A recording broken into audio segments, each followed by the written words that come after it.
வணக்கம் viewers and subscribers, உங்கள் பாஸ்கரன் பேசுகிறேன்.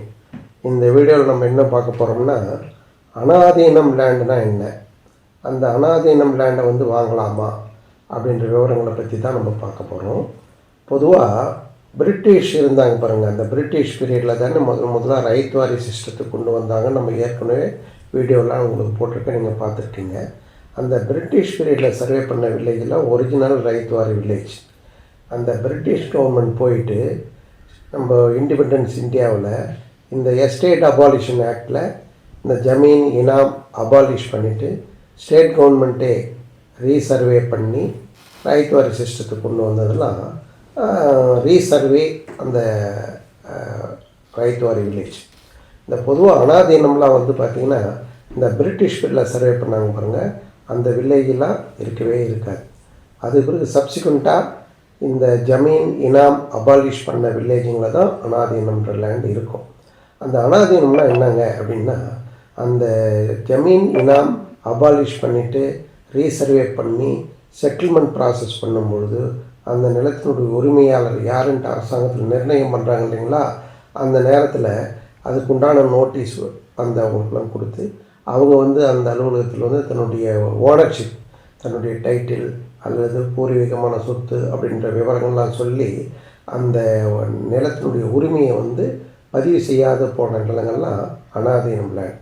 அது இங்கிலீஷ் என்ன சொல்லுவாங்கன்னா, ஆக்குபைடு பட் அன்ஆத்தரைஸ்டு ஆக்குபேஷன். அப்போ யாரோ பயிர் பண்ணிட்டு இருந்திருக்கிறாங்க, யாரோ அனுபவத்தில் இருந்திருக்கு, அந்த யார் உரிமையாளர்னு சொல்ல முடியாது போனதுனால அப்போ அந்த செட்டில்மெண்ட் ஆஃபீஸரால் அந்த நிலத்தினுடைய உரிமையாளர் யாருன்னு பதிவு செய்ய முடியாமல் அனாதீனம்ன்ட்டு ரெக்கார்ட் பண்ணிட்டாங்க. அதுக்கு டைம் லிமிட் கொடுத்துருந்தாங்க கவர்மெண்ட்டில். அந்த டைம் லிமிட் பீரியட்லேயே அதுக்கு உண்டான அந்த பத்திர ஆதாரங்கள் அல்ல அவங்களுடைய சொத்து அப்படின்றதுக்கு உண்டான ஆதாரங்கள்லாம் அந்த செட்டில்மெண்ட் ஆஃபீஸருக்கு கொடுத்து பதிவு பண்ணிட்டு இருந்துக்கலாம். அந்த பீரியட்லாம் முடிஞ்சு போயிடுச்சுங்க. இனிமேல் நேரடியாக போய் கவர்மெண்ட்டில் மூவ் பண்ணி அது அனாதீனம் லேண்டை பட்டாலாம் மாற்றவே முடியாது. அதெல்லாம் கோர்ட்டுக்கெல்லாம் போய் தான் எதுவும் செய்ய முடியும். அப்படிப்பட்ட நிலங்கள்லாம் அனாதீனம் உள்ள வகைப்பாடு நிலங்கள்லாம் நம்ம வாங்கக்கூடாது, நம்ம பேரில் பட்டாலாம் மாறாது.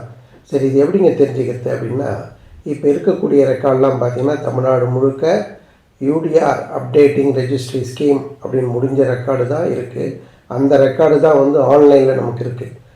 இந்த ரெக்கார்டில் பட்டாவாக இருக்குதே, அதை வாங்கிடலாமா அப்படின்னா நமக்கு ஒரு சந்தேகம். சப்போஸ் அது ஏற்கனவே அனாதீனமாக இருந்து ஏதோ ஒரு தவறுதலாக பட்டான்னு போட்டிருப்பாங்களோ அப்படின்னா அந்த யூடிஆருக்கு முன்னாடி இருக்கக்கூடிய அந்த ரீசெட்டில்மெண்ட் ரிஜிஸ்டர் அல்லது அந்த ஜமீன் இனாம் அபாலிஷ் பண்ண அந்த செட்டில்மெண்ட் ரிஜிஸ்டர் ஆக எதுவாக இருந்தாலும் சரிங்க, யூடிஆருக்கு முன்னாடி இருக்கக்கூடிய அந்த ரிஜிஸ்டர் செட்டில்மெண்ட் ரிஜிஸ்டர் வாங்கி பார்த்தீங்கன்னா அதனுடைய வகைப்பாடு நஞ்சை புஞ்சை அப்படின்னு இருந்ததுன்னா அந்த இடங்கள்லாம் பட்டா நிலம் தைரியமாக வாங்கலாம். அதில் அனாதீனம் இருந்ததுன்னா வாங்கவே கூடாதுங்க. அதில் தீர்வு ஏற்பட்ட புஞ்சை தரிசுன்னு இருந்ததுனாலும் வாங்கக்கூடாதுங்க.